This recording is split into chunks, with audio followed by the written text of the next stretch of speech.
की व्यवस्था की आगरा। इसके पीछे आपने पढ़ा होगा कि किस तरह से बाबर ने अपने पुत्रों को दे दिया था, स्त्रियों को बांट दिया था। वो काम नहीं किया शेर शाह सूरी ने। तो चौसा युद्ध के बाद शेर शाह सूरी बन जाता है, शेर खां बन जाता है शेर शाह सूरी।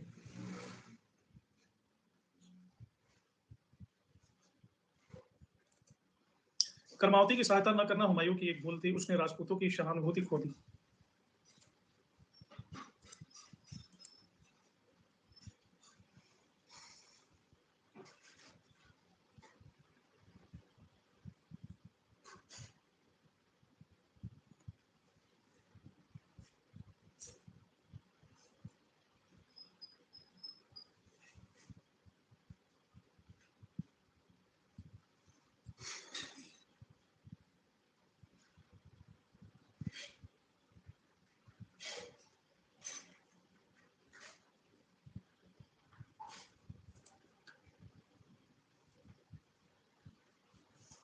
स्लाइड फिर अटक रही है क्या आज?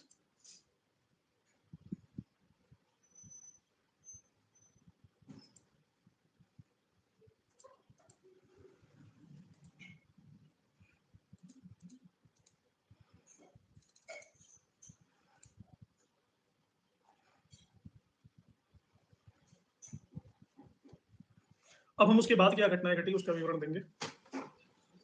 हुमायूं की जान एक भिस्ती ने बचाई थी और आगरा पे तो इसके भाई ने ही अधिकार कर लिया था, तो किसी तरह से वो भागते भागते अपनी बची कुची सेना के साथ फिर मुकाबले के लिए तैयार होता है। कन्नौज में एक जगह है बिलग्राम,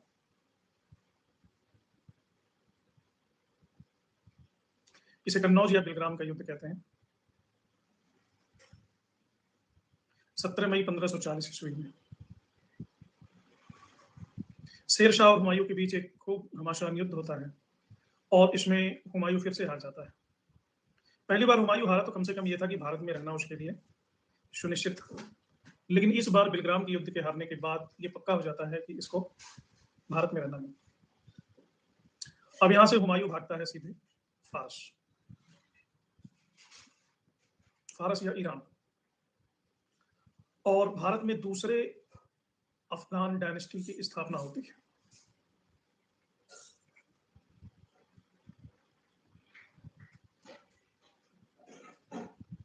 हुमायूं को ऐसे मुश्किल समय में अपने भाइयों से बड़ी उम्मीद थी, तो वो रास्ते में हिंदाल के पास पहुंचता है। और मैंने कल बताया था कि हिंदाल के गुरु मीर अली अकबर की बेटी हमीदा बानो बेगम से इसी समय इसने शादी की, जो अकबर की मां थी। अमरकोट भी पहुंचता है और अमरकोट के राजा हैं राणा वीर शाह, या कहीं कहीं इनका नाम मिलता है राणा बीसल देव। इनसे सहायता की उम्मीद करता है और यही 15 अक्टूबर 1542 को अकबर का जन्म होता है। आज मैं आईने अकबरी का अनुवाद पढ़ रहा था अपनी लाइब्रेरी में बैठ करके, तो वहां मैंने एक लाइन पढ़ी कि जब अकबर पैदा हुआ तो पैदा होते ही बच्चे रोते हैं ना, लेकिन अकबर पैदा हुआ तो पैदा होते ही इसने ये मुस्कुराया था, हंस रहा था। पहले तो रोया, लेकिन फिर थोड़ी देर में हंसने लगा। तो अकबर की ये क्वालिटी देख करके ज्योतिषियों ने अनुमान लगाया कि ये बालक साधारण नहीं है, असाधारण है। लेकिन कर्मावती वाले एपिसोड से राजपूत राजा तो नाराज थे, तो विशल देव ने और कोई फर्दर सहायता इनको नहीं दी। मानवता के नाते बच्चा पैदा होना हो गया और मजबूर हुमायूं यहां से भागा है कांधार।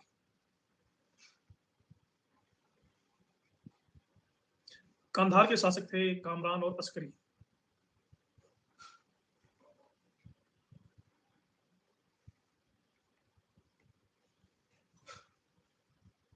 हाँ, पैदा होते ही हंसने लगा। एक बार हंसा था, मतलब ऐसा नहीं कि वहां रावण की तरह ठास करा था, हु हा हा हा, ये नहीं। कामरान और अस्करी के पास हुमायूं पहुंचा और रात में हुमायूं ने कहते हुए सुन लिया कि ये दोनों हुमायूं को कैद करने की प्लानिंग कर रहे हैं। ये सहायता के लिए पहुंचा था, यहाँ कैद करने की प्लानिंग हो रही थी। अभी हुमायूं इस स्थिति में नहीं था कि वो इसको फेस करता, तो अकबर को उन्होंने झीझीअनगा और महामनगा के पास छोड़ दिया और यहाँ छोड़ करके हमीदा बानो बेगम के साथ चला गया ईरान।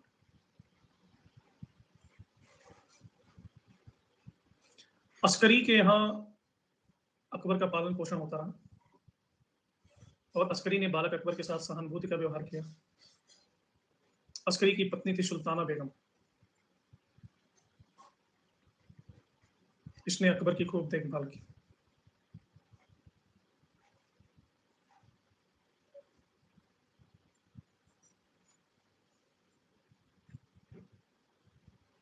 अच्छा, वेरी गुड।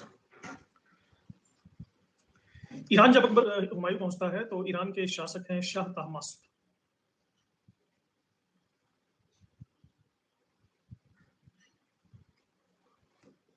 शाह तहमास्प ने भव्य स्वागत किया। हुमायूं ने अपनी पूरी कहानी सुनाई कि भाई मेरे साथ ऐसा हुआ है, ये हुआ है, वो हुआ है। सारी कहानी सुनकर के इस पिक्चर में वही हुमायूं और शाह तहमास्प के ही मिलन को दिखाया गया। शाह तहमास्प ने कहा कि देखो भाई, हम धर्म के लिए जीते हैं, धर्म के लिए मरते हैं, और हम आपकी सहायता तो तभी करेंगे जब आप हमारे धर्म के हो, लेकिन आप तुम्हारे धर्म के हो नहीं। हम तो शिया हैं और शियाओं की ही सहायता कर सकते हैं। हुमायूं के पास कोई चारा ही नहीं था, इसने थोड़ी देर के लिए शिया धर्म को अपना लिया।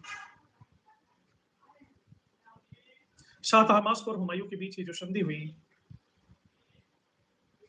इस संधि को मुकम्मल करने में बैरम खां की बड़ी इंपॉर्टेंट भूमिका थी। बैरम खां। अब हुमायूं को शाह तहमास्प ने सेनाएं खूब उपलब्ध करा दी। हुमायूं को अब चुकाना था बदला, और सबसे पहले उसके नालायक भाई थे, उनको सबक सिखाना था, भाइयों से निपटना था। और फारस के पास कंधार था पहले, और दुर्भाग्य से वहीं अकबर का पालन पोषण भी हो रहा था। तो पहले कंधार को जीतता है और इसको ईरान को गिफ्ट कर देता है। लेकिन जल्दी ही कंधार स्वतंत्र हो जाता है। उधर शाह तहमास्प की मृत्यु हो जाती है। ईरान के शाह की मृत्यु हो जाने पर फिर से हुमायूं उसको जीतता है और बैरम खां को दे देता है, यानी बैरम खां को यहाँ का प्रशासक नियुक्त कर देता है कंधार का। कंधार के बाद दूसरा नंबर था काबुल।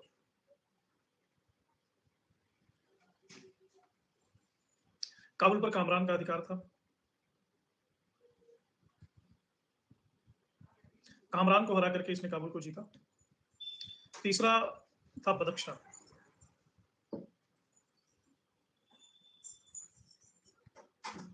सुलेमान मिर्जा यहाँ का शासक है। सुलेमान मिर्जा को भी पराजित किया गया हुमायूं द्वारा।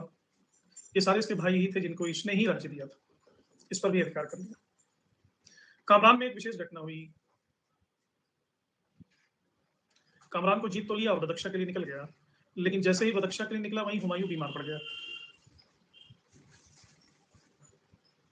काबुल पर कामरान ने फिर से अधिकार कर दिया। फिर बदख्शां जीतने के बाद जब यहाँ पे बैक हुआ, तो काबुल के किले पर फिर से इसने बम्बार्डमेंट करनी शुरू की तोपों के माध्यम से। जब गोले बरसा रहा था तोपों से, तो कामरान ने अकबर को किले की दीवार पे ही बिठा दिया जहां पे गोले बरस रहे थे। अकबर अभी छोटा था कि अब बरसाओ गोले। हालांकि दूर से दिख नहीं रहा था ये हुमायूं को, लेकिन यही महामंगा का रोल आता है। महामंगा अपनी जान पर खेल करके बरसते हुए गोलों के बीच से दौड़ करके अकबर को बचा लिया। और फाइनली किला जीतने ही वाला था, तभी कामरान ने संधि की प्रार्थना की। हुमायूं ने स्वीकार कर लिया, क्योंकि उसका बेटा भी इनके कब्जे में था और काबुल पर हुमायूं का अधिकार हो गया। फिर यहां से जैसे ही आगे बढ़ता है, वैसे ही फिर से कामरान ने इस पर अधिकार कर लिया। अब तो हद हो गई। हुमायूं लौटा और कामरान की आंखें निकलवा ली, इसको अंधा करवा दिया। इसी तरह से हिंदाल युद्ध में मारा गया। तीसरा भाई इसका बचा अस्करी, ये हज के लिए चला गया और वहीं इसकी मृत्यु हो गई। जिस तरह से कामरान ने हुमायूं के बेटे अकबर को पाला पोषा था, उसी तरह से कामरान का भी बेटा था अब्दुल मालिक। इसको भी हुमायूं ने अपने बेटे की तरफ पाला।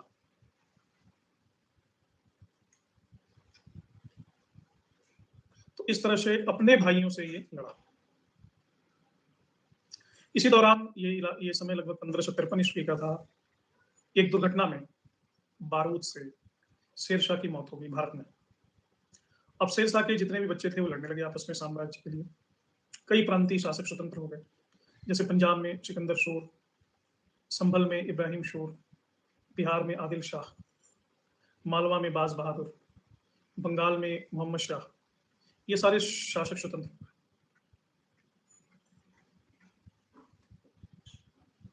तो इस तरह से हुमायूं को भारत में एंटर करना और भारत पर अधिकार करना आसान हो गया। तो पहले इसने पंजाब पर अधिकार किया, क्योंकि प्रवेश वहीं से होना था और काबुल के करीब वही था।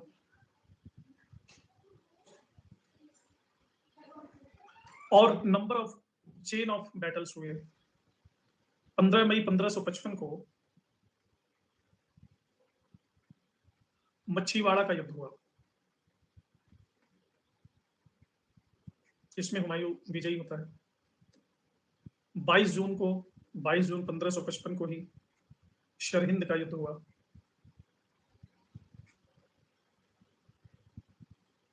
हुमायूं और सिकंदर सूर के बीच, इसमें भी हुमायूं विजयी हुआ।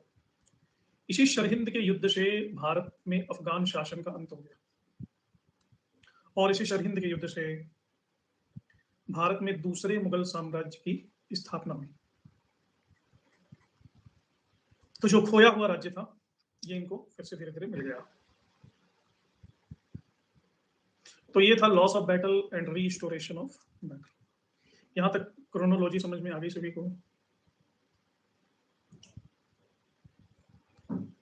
गुड।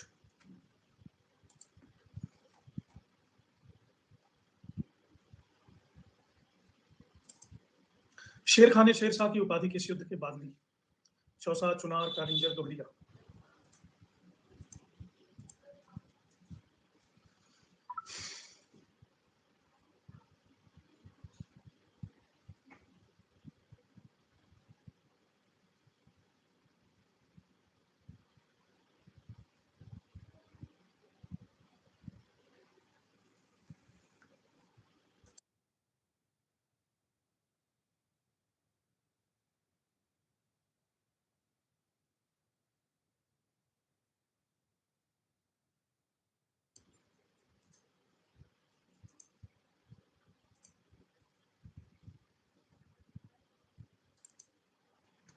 दोहरिया का युद्ध किसके मध्य हुआ था? दोहरिया हुमायूं और प्रताप रुद्रदेव, हुमायूं और महमूद लोदी, हुमायूं और बहादुर शाह, और हुमायूं और शेर शाह।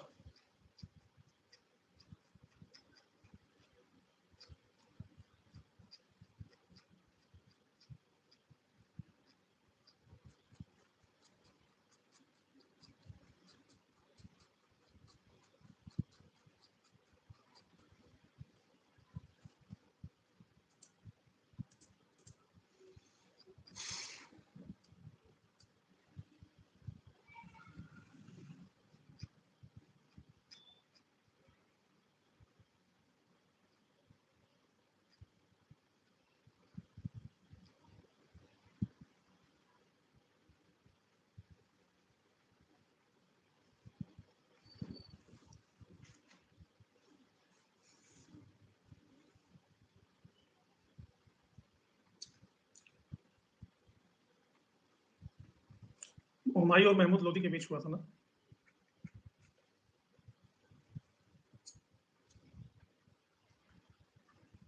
तो ये काफी स्टूडियस था हुमायूं, पढ़ाई लिखाई करने वाला बंदा था। और ये शेरगढ़ थे दिल्ली के पुरानी दिल्ली के पुराने किले में।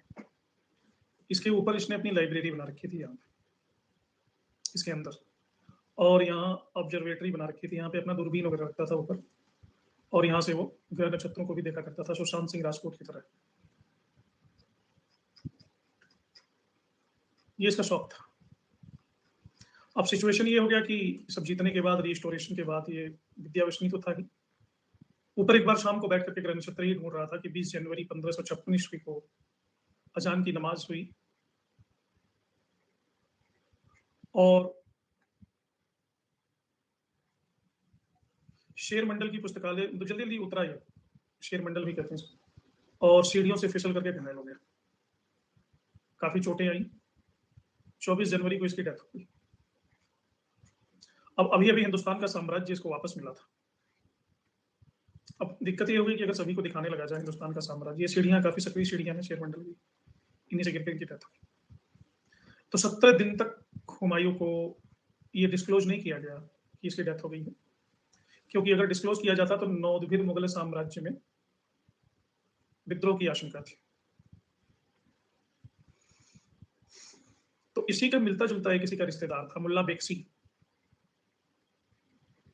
मुल्ला बेक्सी को भी दिखाया जाता रहा इसकी जगह, झरोखा दर्शन में। तो पब्लिक को ये लगता था कि हुमायूं साहब ही हैं ये।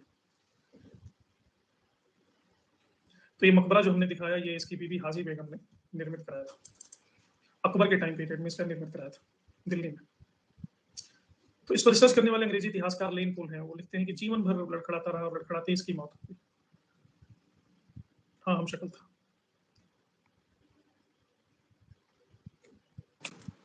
हेलो। हाँ जी। जी सर, नमस्ते। नमस्ते। सर, मेरा एक छोटा-सा डाउट था हाँ। कि अभी आपने जो बताया कि इन्होंने पुस्तकालय किया था और उसका एक खुद का लाइब्रेरी उसने मेंटेन किया था। तो सर मेरा डाउट ये है कि एनिशियन टाइम से लेकर आज तक तो नहीं, मिडिएवल तक जो राजा महाराजा हुए या फिर सुल्तान हुए, उनकी एलिजिबिलिटी बस एक राजकीय परिवार से संबंधित होना या उनके तरफ से ब्लड रिलेशन होना काफी था, या उनके लिए कोई एजुकेशन क्वालिफिकेशन भी जरूरी था, क्योंकि वो लोग किसी एक बड़े प्रांत को शासन करते थे। तो ऐसा नहीं है कि ब्लड रिलेशन में वो इसका बेटा है तो इसको उत्तराधिकारी बना दो। इसके अलावा, इसके अतिरिक्त भी उन लोगों में ऐसा कुछ गुण होना चाहिए, जैसे उन लोगों को कुछ विद्या ऐसे है जो इसमें वो द्रुत है, पारंगम है, ताकि वो राज्य की शासन में कोई ना कोई उनसे हेल्प ले सके उन एजुकेशन के सिस्टम से। तो मुझे ये डाउट है कि उन लोगों के बारे में या उनकी शिक्षा के बारे में कहीं कुछ मेंटेन नहीं किया गया है सर। पहली तो बात ये है कि एलिजिबिलिटी का जो प्रश्न है, वो मुगल साम्राज्य, किसी भी साम्राज्य में जहाँ शक्ति की पहुंच है, जहाँ शक्ति की पूछ है, वहाँ एलिजिबिलिटी का एक ही ध्यान देता है कि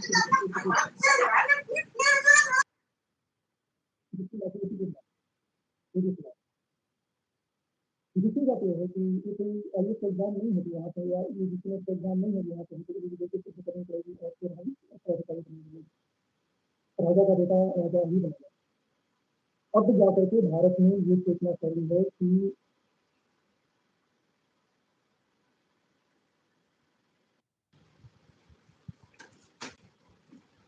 अभी आवाज आ रही है सही से? आ रही है।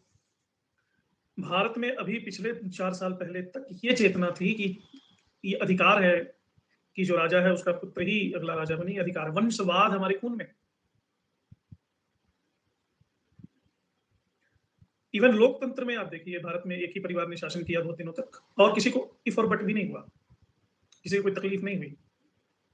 मतलब प्राइम मिनिस्टर के बेटे प्राइम मिनिस्टर, प्राइम मिनिस्टर की बेटी प्राइम मिनिस्टर, प्राइम मिनिस्टर का बेटा प्राइम मिनिस्टर,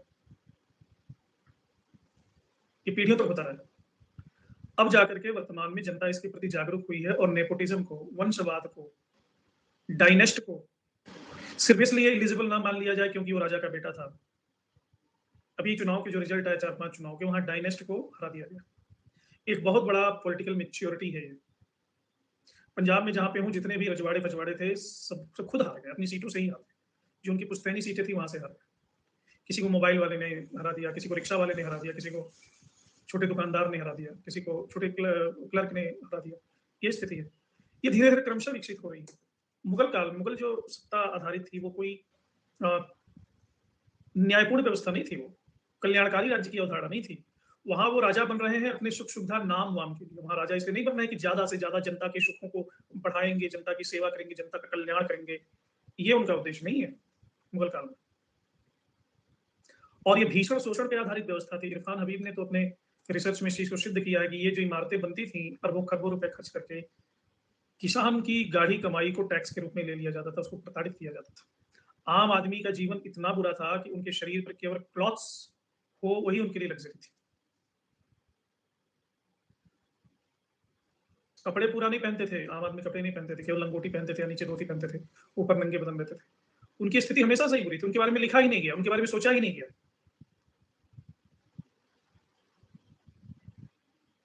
ये जंगल राज था। ये जंगल में क्या होता है, शेर है, बाकी जानवरों को खा जाता है। क्यों खा जाता है? क्योंकि नेचुरली वो शक्तिशाली है। तो जो सल्तनत और मुगल, ये सब हम देखते हैं क्रमशः। अंग्रेजों का भी राज्य भी जंगल राज था। अंग्रेजों ने थोड़ा सा कानून का राज्य स्थापित करने की कोशिश किया। धीरे धीरे धीरे धीरे हम सिविलाइजेशन की तरफ बढ़ रहे हैं। अब लोकतंत्र, अब पब्लिक डिसाइड कर रही है भारत में कि राजा कौन बनेगा। 5 साल के लिए झेल रही है। थोड़ा और सभ्य होंगे तो पब्लिक ये भी डिसाइड करेगी, रिपोर्ट कार्ड भी देगी। ऐसे भी बिल पास होंगे, लोकपाल बिल जैसे बिल पास होंगे, पब्लिक बताएगी कि राजा कौन होगा। और रिपोर्ट कार्ड पब्लिक देगी कि इन्होंने हमारे लिए क्या काम किया। जैकेट देना व्हाइट कलर का जो तुम्हारे ड्राइंग में है, और साथ में वो कैची भी देना।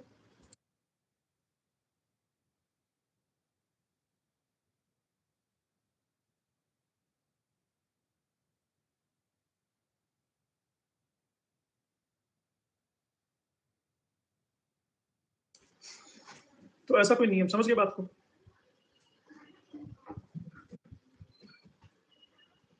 अभी बहुत मॉडिफिकेशन की आवश्यकता है, बहुत मॉडिफिकेशन की आवश्यकता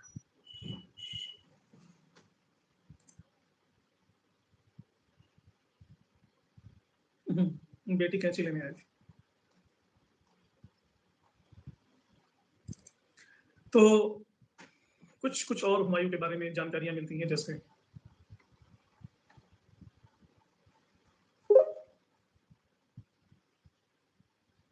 हाँ जी, हाँ जी, hello, good evening sir. Good evening. Sir एक मेरा डाउट था, ये सर्वप्रथम फितना का सिद्धांत प्रस्तुत करने वाले विद्वान आंद्रे विंग, तो ये सर फितना का सिद्धांत क्या होता है सर? अच्छा, इसके अलावा और कोई डाउट? नो सर, अभी तो मैं इसको अभी यही कवर कर रहा था, तो मुझे ये समझ में नहीं आया। कहाँ लिखा हुआ है ये? ये सर मुगलकालीन इतिहास के स्रोत में लिखाए थे सर, आपके नोट्स में देख रहे थे सर। देखो, फितना का मतलब होता है दंगा फसाद। एक लाइन में अगर इसकी परिभाषा करें, यस, दंगा फसाद होता है फितना की। लेकिन किस कॉन्टेक्स्ट में आपने पढ़ा, इसलिए पूछ रहा हूँ कि उसको और भी ज्यादा ये सर मुगलकालीन स्रोत जो आप पढ़ाए थे सर, उसमें वाक्य क्या? उसी सर्वप्रथम फितना का सिद्धांत प्रस्तुत करने वाले विद्वान आंद्रे विंग। तो आप ये पूछ रहे हो कि फितना का सिद्धांत होता क्या है? जी सर, जी जी। ठीक, बताता हूँ।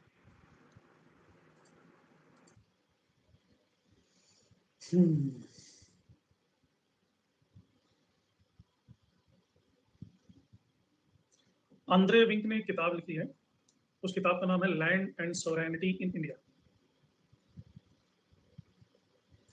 इस किताब में उन्होंने फितना का सिद्धांत दिया है, और बेसिकली ये फितना का सिद्धांत मुगल काल के संदर्भ में दिया हुआ है। पूरी किताब का नाम है land and sovereignty in India, agrarian society and politics under the 18th century, Maratha Swaraj.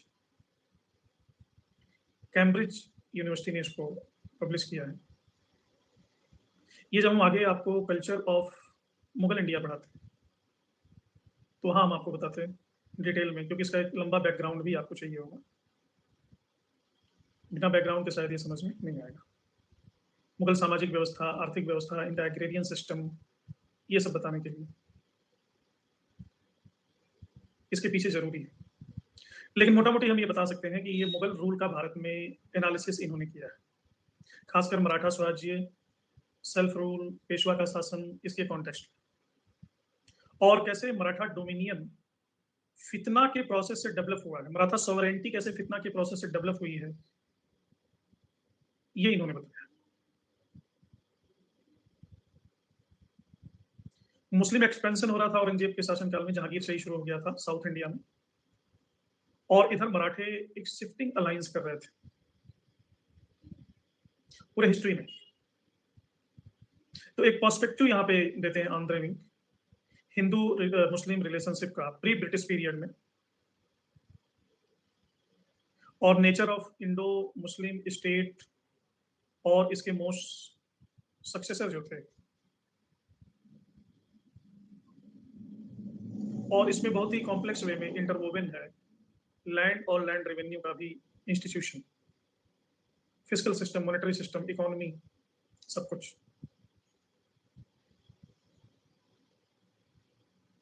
तो मोटी मोटा ये समझ लीजिए कि फितना का मतलब होता है अराजकता, दंगा फसाद, और इसी दंगे फसाद को उपयोग किया मराठों ने, अराजकता को उपयोग किया मराठों ने हिंदू स्वराज्य को खड़ा करने के लिए। अराजकता ये मुस्लिम मुसलमानों के नीतियों के कारण थी। पूरे भारत में किस तरह से विवाद हुए, किस तरह से औरंगजेब की पॉलिसीज ने जगह जगह जगह जगह विद्रोह क्रिएट किया, और अंततः ये मुगल एम्पायर के डिक्लाइन का कारण बना। जो कारण मुगल एम्पायर के डिक्लाइन का है, वही कारण मराठा शक्ति के विकास का भी। यानी एक विद्रोह एक डायनेस्टी का पतन बनता है, वही विद्रोह दूसरी डायनेस्टी के लिए सुदृढ़ होने का कारण बनता है। तो this principle was given by Andre Vink and this is फितना। समझ गए?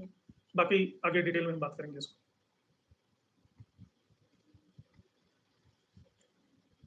हुमायूं, एक किताब है हुमायूं के बारे में, कानून ए हुमायूनी। ये किसने लिखा है? कानून ए हुमायूनी।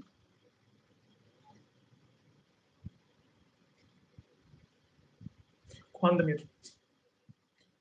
इसमें यह जिक्र मिलता है कि प्रशासन में सहायता के लिए हुमायूं ने नचनियों का एक टीम बनाया था, नर्तक और नर्तकियों का, और इसका नाम रखा था अलह ए मुराद।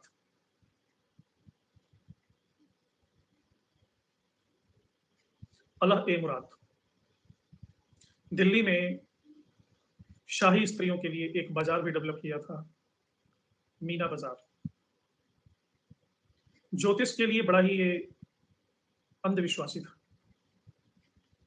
और सप्ताह में 7 दिन 7 रंग के कपड़े पहनता था और हर दिन को बांटा हुआ था, जैसे संडे को पीला, सैटरडे को काला, मंडे को व्हाइट। अफीम का ये शौकीन था। अफीम एक नेचुरल नशा है जिसका नुकसान तंत्रिका तंत्र पे नहीं होता, लॉन्ग लास्टिंग होता है।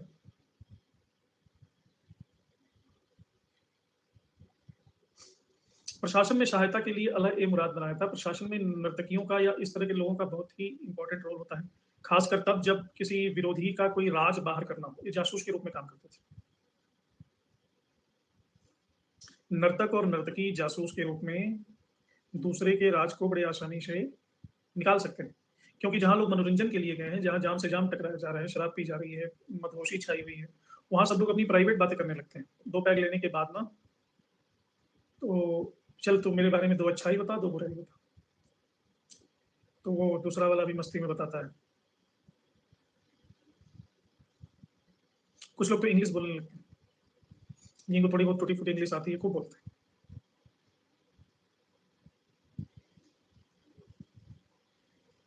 और इनके इन्हीं सब गुणों के कारण, अफीम वगैरह होने खाने के कारण, अरसकीन नाम के एक इतिहासकार कहते हैं कि अगर ये जल्दी नहीं मरे होते तो ये आखिरी मुगल बादशाह होते, इन्होंने सब खत्म कर दिया होता। हाँ, गौतमीपुत्र सातकर्णी के दरबार में भी ऐसा ही हुआ था। सिर्फ अलह मुराद ही नहीं बनाया था इसने, एक और परंपरा शुरू की थी, तबल ए अदल।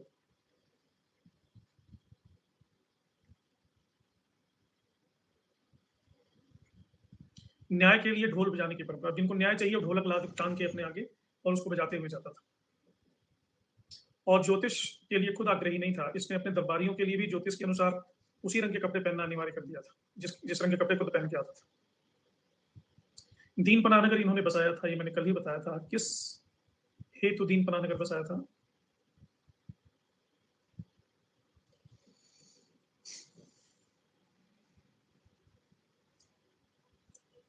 गुजरात के शासक बहादुर शाह जफर से रक्षा करने के लिए।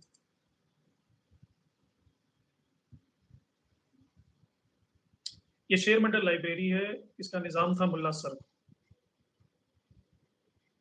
निजाम का मतलब होता है लाइब्रेरी में। और हद तो ये हो गई कि ये युद्ध क्षेत्र में भी लाइब्रेरी शास्त्र के चलता था। दिन भर लड़ाई करता था, रात में किताब पढ़ता था।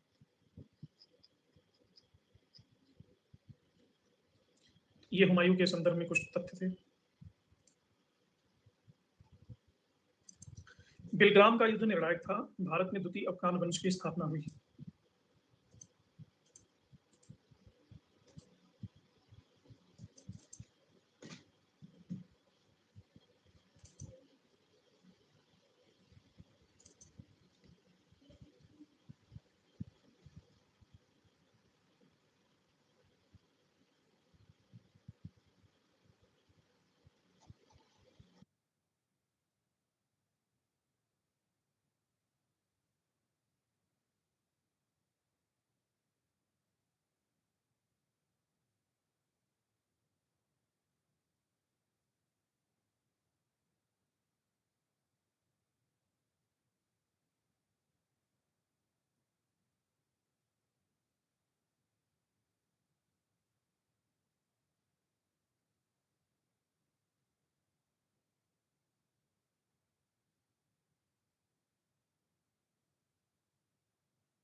हेलो। हाँ जी, जी sir, good evening sir. Good evening. जी सर, मेरा सवाल ये था कि हुमायूं इतना विज्ञानुरागी होने के बाद भी इतना अंधविश्वासी क्यों था, जबकि शिक्षा तो हमारे दृष्टिकोण को और बड़ा बनाती है, चीज़ों को देखने समझने का पैराडाइम बढ़ाती है, तो हुमायूं के साथ ऐसा क्यों नहीं था सर? देखिए जिसको हम अंधविश्वास कहते हैं वो कोई ज़रूरी नहीं है कि वो अंधविश्वास हो। जैसे कि तुम ज्योतिष के कारण ऐसा कह रही हो कि ज्योतिष तो अंधविश्वास है, इतने रंग के कपड़े पहनना और ये सब चीज़ें करना। जी सर। लेकिन ज्योतिष नितांत अंधविश्वास नहीं है, ज्योतिष एक विज्ञान है। ज्योतिष को जो जानता है वो कहता है अद्वैत का विज्ञान। अद्वैत का विज्ञान का मतलब क्या है? और कोई प्रश्न है या इतना ही है? नहीं सर, बस इतना ही। ठीक। ज्योतिष का सीधा सा मतलब है कि इस सृष्टि में जो कुछ भी है एक दूसरे से कनेक्टेड है और परस्पर एक दूसरे को प्रभावित करता है। जो घटनाएं सृष्टि के किसी भी कोने में हो रही हैं उसका प्रभाव, जैसे एक तालाब है, तालाब में एक कंकड़ फेंक देते हो तो एक तरंग दूर तक फैलती चली जाती है ना, गोल सी तरंग पूरे किनारों तक फैलती चली जाती है, लहर। इसी तरह से सृष्टि में जो भी घटनाएं घट रही हैं वो पूरे ब्रह्मांड को प्रभावित करती हैं। तो ज्योतिष इसी का विज्ञान है। कुछ लोग ज्योतिष में पत्थर पहन लेते हैं अपनी उंगलियों में, उसका भी परिणाम होता है। कुछ लोग ज्योतिष के अनुकूल वस्त्र पहनते हैं, उसका भी परिणाम है, उसका एक अलग विज्ञान है। क्योंकि हम विज्ञान को नहीं जानते तो हम ये मान के चलते हैं कि ये अंधविश्वास। ऐसा नहीं, अंधविश्वास नहीं है। ज्योतिष की गणना इतनी क्लियर है कि नास्ट्रेडमस ने फ्रांस में, नास्ट्रेडमस फ्रांस का है, भारत का नहीं है, उसने एक किताब लिखी है सेंचुरी, और उसमें उसने वो सभी भविष्यवाणियां की हैं जो अभी तक हो रही हैं। आपको आश्चर्य होगा कि भृगु संहिता भृगु ने लिखी थी गुप्त काल के भी पहले, उसमें उसने विक्टोरिया और अंग्रेजी राज्य के बारे में लिखा। भृगु संहिता में सृष्टि के अंत तक भविष्यवाणियां की गई। मैंने भारत में इतिहास क्यों नहीं लिखा गया इस सीरीज एक वीडियो उस पर जारी किया था, और उसमें हमने बताया था सर्कुलर कॉन्सेप्ट ऑफ टाइम। ऋषि वो है जो इस पूरे समय के इस सर्किल को, पूरे वर्तुल को देखने में समर्थ है। अभी मान लो ये समय चल रहा है, उस समय धीरे धीरे धीरे धीरे पर डे ऐसे आगे बढ़ रहा है, लेकिन एक ऋषि अपने ध्यान के माध्यम से इस समय के पूरे वर्तुल को देख सकता है अपनी सूक्ष्म आंखों से, इस पूरे वर्तुल को देख सकता है। और इस पूरे वर्तुल को देख सकता है तो वो किसी पर्टिकुलर टाइम के बारे में बता भी सकता है कि इसमें क्या होगा। ज्योतिष शब्द बना है दो शब्दों से मिल करके, एक ज्योति और दूसरा श। श नहीं कहेंगे इसको, अक्ष कहेंगे। श, श शब्द अक्ष से बनता है, अक्ष यानी आंख, जिसकी आंखों में ज्ञान की ज्योति है और जो पूरे समय के वर्तुल को देखने में समर्थ है। वो बता भी सकता है कब क्या होगा क्या नहीं होगा। कुछ लोग गोल्ड पहनते हैं, पत्थर पहनते हैं उंगलियों में, या कुछ लोग कुंडली अपना दिखाते हैं, इससे क्या होगा, ये भी तो अंधविश्वास है। कुछ लोग अलग अलग तरह के कपड़े पहनते हैं, इससे क्या होगा, ये भी अंधविश्वास। अंधविश्वास कुछ नहीं है, उसका भी एक विज्ञान है, उस विज्ञान को हम नहीं जानते हैं तो अंधविश्वास मानते हैं। अब दो तरह के अज्ञानी हैं, एक तो नहीं मानते हैं, नहीं जानते हैं इसलिए अंधविश्वास मानते हैं। दूसरे ऐसे भी हैं जो नहीं जानते फिर भी उसको प्रैक्टिस करते हैं, वो भी अंधविश्वास है। और इस तरह से जुड़े हुए हैं चीजें, जैसे चंद्रमा। ऐसे रिसर्च है कि जैसे जिस रात पूरे चांद की रात होती है ना, पूर्णिमा के दिन, पूर्णिमा के दिन विश्व में सबसे ज्यादा पागल होते हैं। अब चंद्रमा से धरती पर रहने वाले मनुष्यों के पागलपन का क्या संबंध है? पूर्णिमा की रात धरती पे सबसे ज्यादा पागल होते हैं। पूर्णिमा की रात धरती पर सबसे ज्यादा आत्महत्याएं होती हैं, और पूर्णिमा की रात ही सबसे ज्यादा धरती पर लोग ज्ञान को उपलब्ध होते हैं। इसके लिए एक प्रॉपर शब्द है, आपने सुना होगा कि नहीं सुना होगा, लूनाटिक। इंग्लिश में लूना का मतलब होता है चांद, लूनाटिक का मतलब होता है चांद मारा, जिसको चांद ने मारा है। चांद मारा पागल हो गया था, लूनाटिक हो गया। चांद कहीं ना कहीं हमारे मन से कनेक्टेड है। आपको पता है नमक का और जल का अनुपात जो समंदर में है, वही नमक और जल का अनुपात हमारे अंदर। समंदर में जब ज्वार भाटा आता है तो हमारे भीतर भी ज्वार भाटा आता है। ये प्रकृति की सूक्ष्म शक्तियां एक दूसरे से जुड़ी हुई हैं, सब इंटरकनेक्टेड हैं। उस कनेक्शन को हम नहीं देख पाते तो अलग बात है, सबका सब इंटरकनेक्टेड है। तो हुमायूं ज्योतिष का आचरण कर रहा है, कपड़े पहन रहा है। इसका एक परिणाम तो ये भी देखो कि हुमायूं के जीवन में घटनाएं तो प्रतिकूल घट रही हैं, लेकिन परिणाम अनुकूल हो रहे हैं। हुमायूं के भाई दुश्मन है और हुमायूं ने अपने 4 भाग कर दिए, राज्य को बांट दिए। और बाद में हुमायूं अपना राज्य खो देता है। यहां तक बात प्रतिकूल हो गई ना। ये हुमायूं का राज्य है और इसको हुमायूं ने 4 भाग में बांट दिया है अपने भाइयों में, और ये वाला भाग हुमायूं का अपना है, और हुमायूं अपना राज्य खो देता है।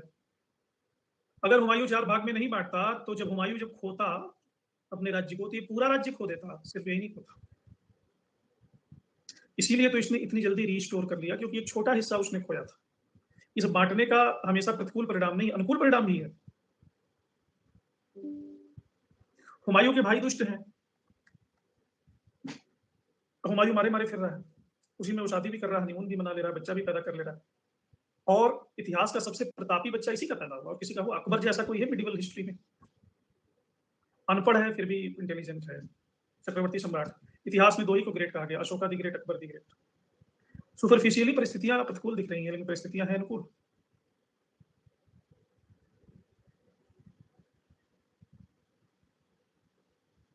और हुमायूं ने जो भूमिका बनाई, उसी भूमिका पर मुगल का सबसे बड़ा साम्राज्य खड़ा हुआ। ये भूमिका इसी की देन थी। कहीं न कहीं ज्योतिष का इसका, मैं नहीं कह रहा हूं कि असर ही ज्योतिष का ही था, नहीं, लेकिन ज्योतिष का असर होगा। ज्योतिष क्या करता है? कुबड़ पे लात लगती है और कुबड़ सीधा हो जाता है, ज्योतिष यही करता है।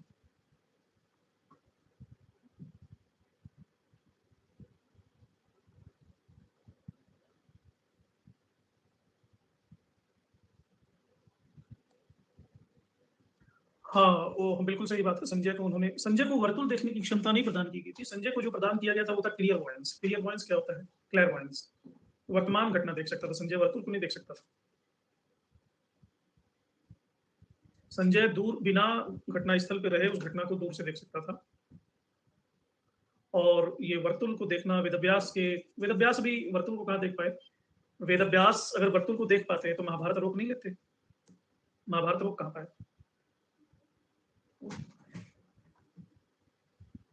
हाँ, कृष्ण वर्तुल को देख पाते थे।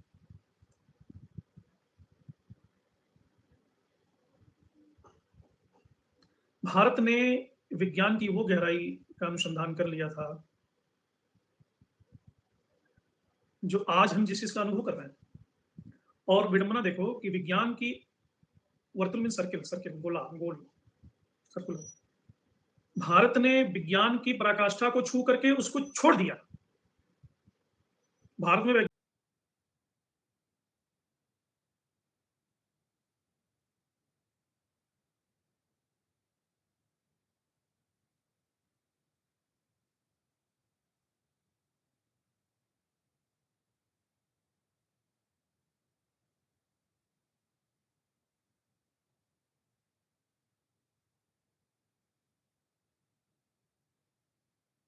वैज्ञानिक विकास नहीं हुआ है। वैज्ञानिक अप्रोच पूरा है, पूरा न्याय दर्शन, गणाद, कपिल, गौतम, न्याय दर्शन पूरा है, लेकिन भारत विज्ञान को सुविधा बढ़ाने की दृष्टि से उपयोग भारत ने किया ही नहीं। ये बड़ी आश्चर्यजनक बात है, क्योंकि कहीं न कहीं विज्ञान प्रकृति पर बलात्कार है, प्रकृति पर हवा बोलना है।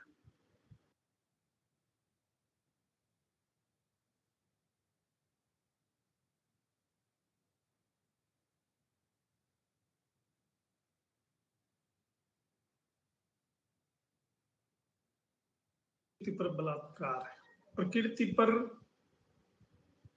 हवा बोलना है।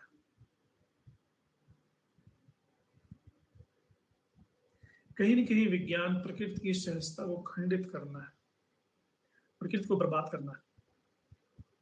कहीं न कहीं विज्ञान ऐसा है कि जैसे कली फूल की है, उसको जबरदस्ती हम निचोड़ के उसको फूल बना दे रहे हैं, फैला के उसकी पंखुड़ियों को ना, फैला के उसको फूल बना दे रहे हैं। लेकिन एक जो खिला हुआ, स्वतः स्फूर्त खिला हुआ प्राकृतिक फूल है और एक निचोड़ा गया फूल है, उन दोनों में जमीन आसमान का फर्क है। पहले में आत्मा है, दूसरे में आत्मा ही नहीं, कृत्रिमता है।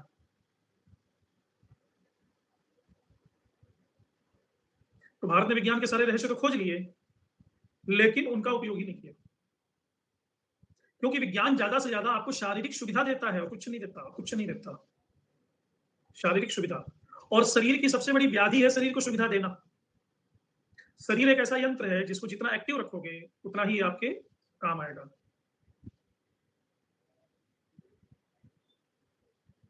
शरीर को जितना घिसोगे, रगड़ोगे, मेहनत करोगे, कोशिश करोगे, वर्जिश करोगे, पसीने बहाओगे, धूप छांव झेलोगे, विकट परिस्थितियां झेलोगे, उतना ही शरीर आपका पुष्ट रहेगा।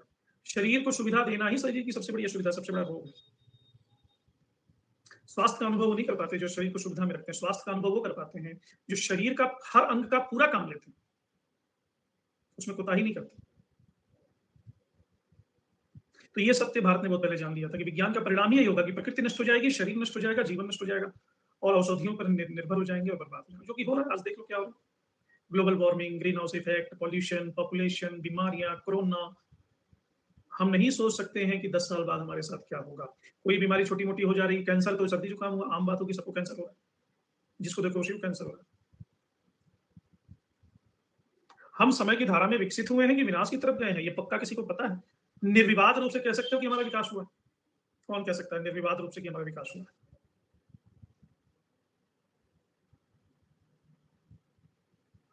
हमारे पास सामान ज्यादा हो गया, विकास होता नहीं हुआ।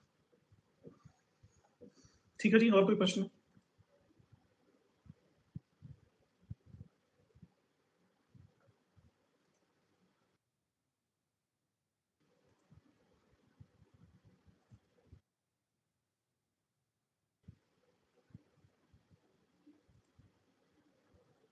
अच्छा, कहानी भी लिखती हो?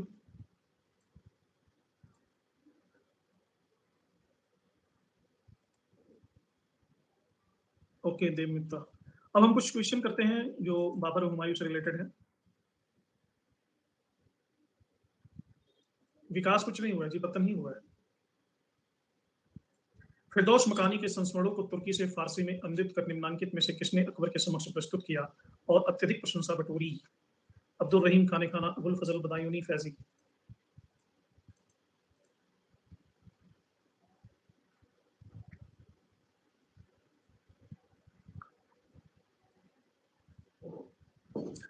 ये पीवाईक्यूज है जो मैं आपसे पूछ रहा हूं, प्रीवियस ईयर क्वेश्चन पेपर्स।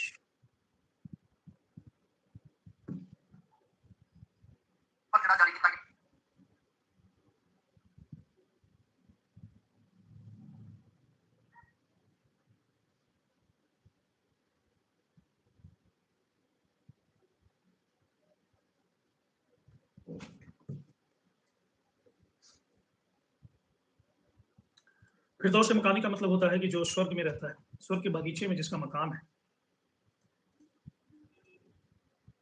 उसके परदादा ने बहुत सारे पशु, पौधे और लोगों के बारे में लिखा था, लेकिन अपने चित्रकारों को उसकी तस्वीरें बनाने का आदेश नहीं दिया था। इन शाही परदादा और पोते की जोड़ी को चिन्हित कीजिए।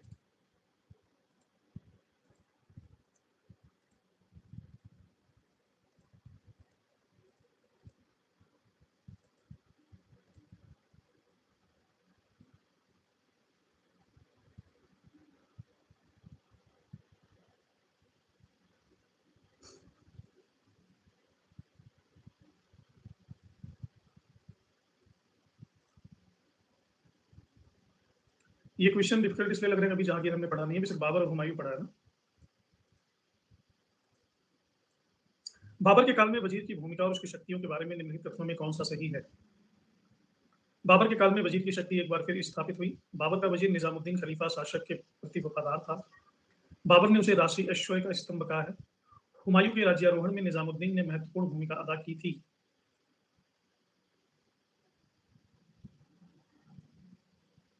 इसमें सही क्या है?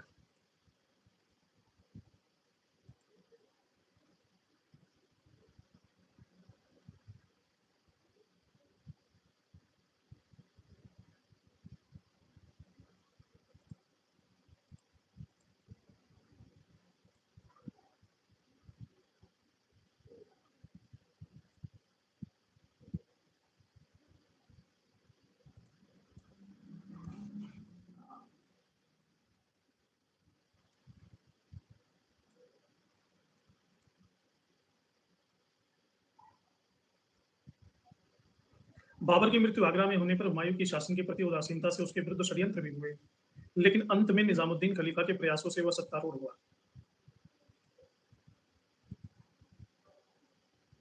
अंत में वो लाइन पे आ गया। निम्नलिखित ऐतिहासिक भवनों को उनके निर्माण के समय के अनुसार दर्शाएं।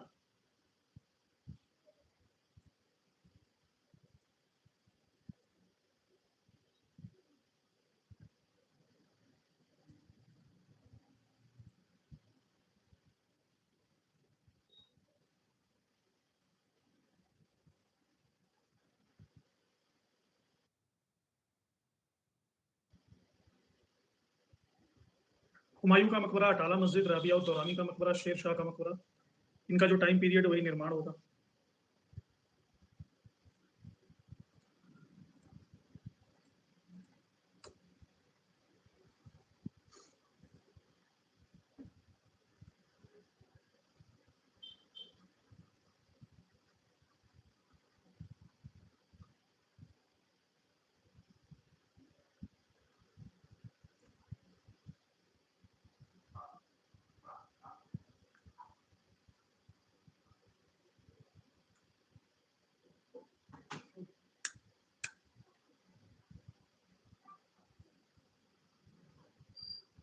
ओके, एकता। हुमायूं का मकबरा तो बाद में बना। अटाला मस्जिद जौनपुर फिरोज शाह तुगलक के शासनकाल में बना। इब्राहिम शाह शर्की ने इसको 1408 में पूरा करवाया था। वहीं शेर शाह का मकबरा, शेर शाह का टाइम पीरियड 1540 से 1545 में, 1546 में बन के कंप्लीट हुआ। हुमायूं की मृत्यु जनवरी 1556 में हुई और 1565 में इसका मकबरा बनना शुरू हुआ है। 1565 में शुरू हुआ, 1572 में ये बन करके तैयार हुआ। और राबिया उद दौरानी का मकबरा 1678 में निर्मित हुआ था।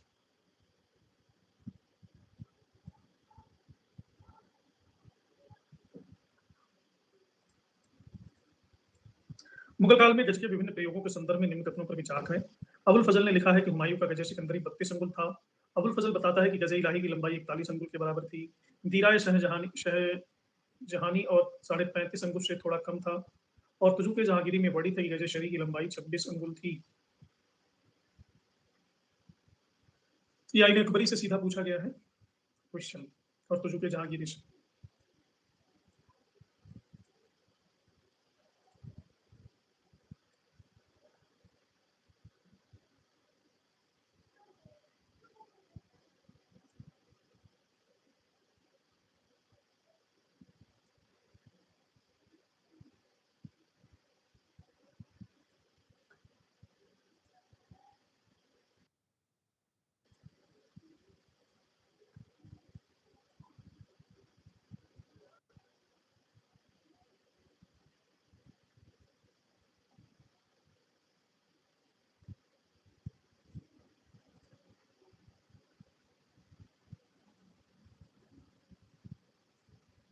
ये सब मुगल कल्चर में हम पढ़ेंगे।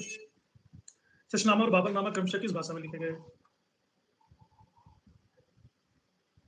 अरबी, फारसी, फारसी तुर्की, अरबी तुर्की, फारसी पश्तो।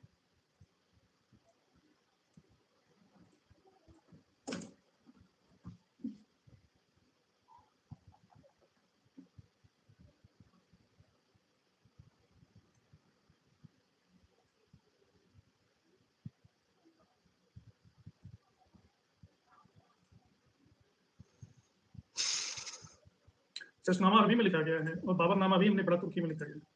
इसमें भी डाउट? स्रोतों में पढ़ा है ना। गुलबदन बेगम ने बक्का जाने वाले एक शिष्टमंडल का नेतृत्व किया था और 1582 में वापस लौटने से पूर्व वहां 2.5 सालों तक रही। कौन सी शाही महिला इस शिष्टमंडल का हिस्सा नहीं थी? हमीदा बानो, शलीमा सुल्तान, गुलनार आगा, उम्म कुलसूम खानम।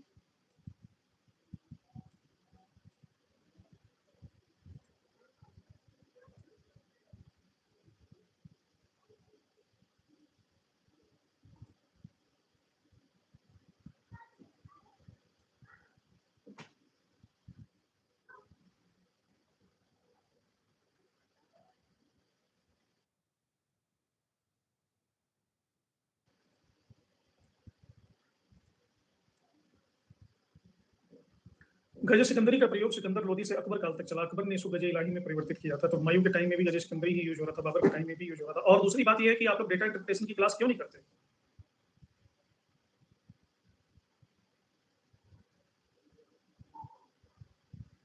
क्या सोचते हो? 10 क्वेश्चन नहीं आएंगे तो कोई बात नहीं है? जो आते हैं वो नहीं बोलेंगे, जो नहीं आते मैं उनसे बात कर रहा हूँ। जून में रोना मत, बस इतना ध्यान रखो। रिकॉर्डेड वालों का तो कोई भला नहीं हो सकता, क्योंकि जो चीजें लाइव की हैं वो रिकॉर्डेड देख के क्या करोगे? कम से कम मैथमेटिक्स तो लाइव है ना, मैथमेटिक्स रटने वाली चीज तो है नहीं। तो इमीडिएट है, जो भी उसमें डाउट्स होंगे आप इमीडिएटली पूछ सकते हो। नेट का फॉर्म की छोड़ दो, जून में पेपर तो होना ही है। कोरोना अगर नहीं है तो जून में पेपर होना है। नो कोरोना, जून में है पेपर होना, नो डाउट एट ऑल। और ये अप्रैल शुरू हो गया, अप्रैल मई 2 महीने आपके पास। मैं पढ़ा रहा हूँ, 18, 12, 15, 14 बच्चे होते हैं क्लास। शर्मनाक। हिस्ट्री में तो 100 होते हो। ये भ्रम है कि हिस्ट्री से ही सारा कुछ हो जाएगा। और जो क्लास आपको बिल्कुल नहीं पसंद है वही तो आपकी असफलता का कारण बनेगी। जो दवाई सबसे कड़वी होती है वही सबसे ज्यादा फायदा करती है। जो क्लास बिल्कुल बोरिंग लगती है वही आपकी सुई अटकी हुई है, उसी को तो ठीक करना है। जो इंटरेस्टिंग लगती है वो ठीक है ऑलरेडी।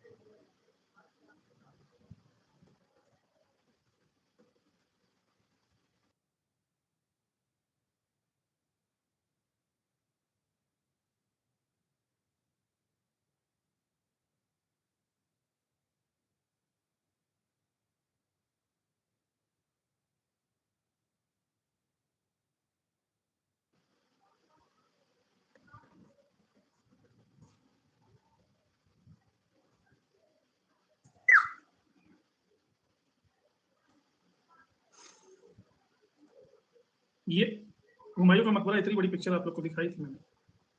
खैर उसके बारे में अभी पढ़ाया नहीं है, ये मुगल वास्तुकला में हम पढ़ेंगे।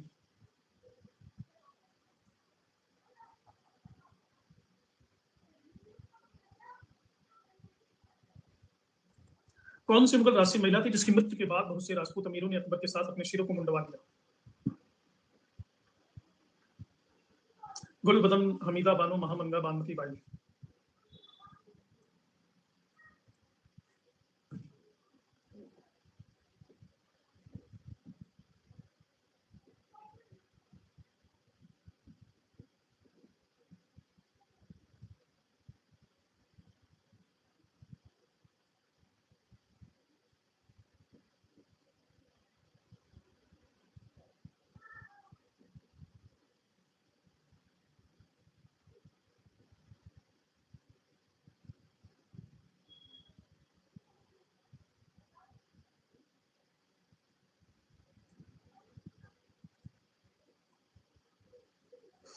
सम्राट अकबर ने अनेक भारतीय सामाजिक सांस्कृतिक रिवाजों को अपनाया था।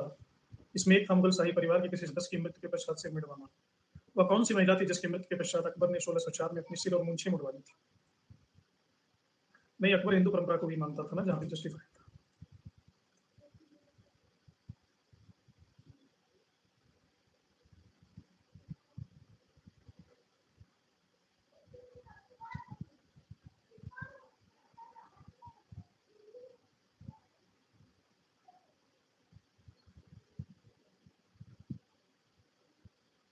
वही क्वेश्चन मैं दोबारा पूछ रहा हूँ, फिर भी 100% गलत लगा रहे हो। नहीं लगा रहे हो सही। ये रिपीट क्वेश्चन हुआ है। बाबर की नानी जो यूनिस खान मुगल की पत्नी थी, जिन्होंने बाबर के पिता की मृत्यु के बाद अपने पोते के लिए हर तरह का प्रबंध किया और षड्यंत्रकारियों को दबाया, उसका नाम बताइए।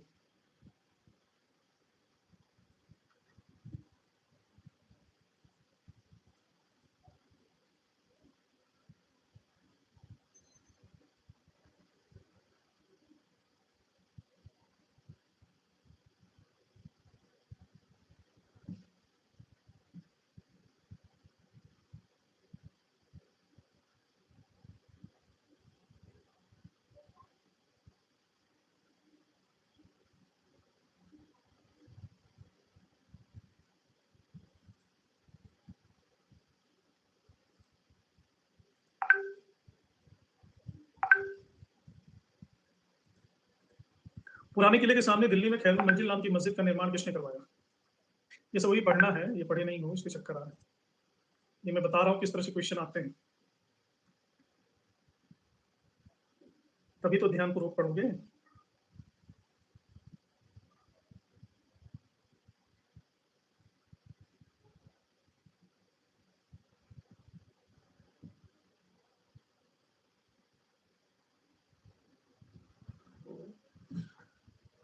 तो ये फाइनल लीडर बोर्ड है आपका। पूजा फर्स्ट, एकता सेकंड, मौली थर्ड, सचिन सात्विक, त्र्यंबक, समृद्धि, तनिका, कविता और राजा।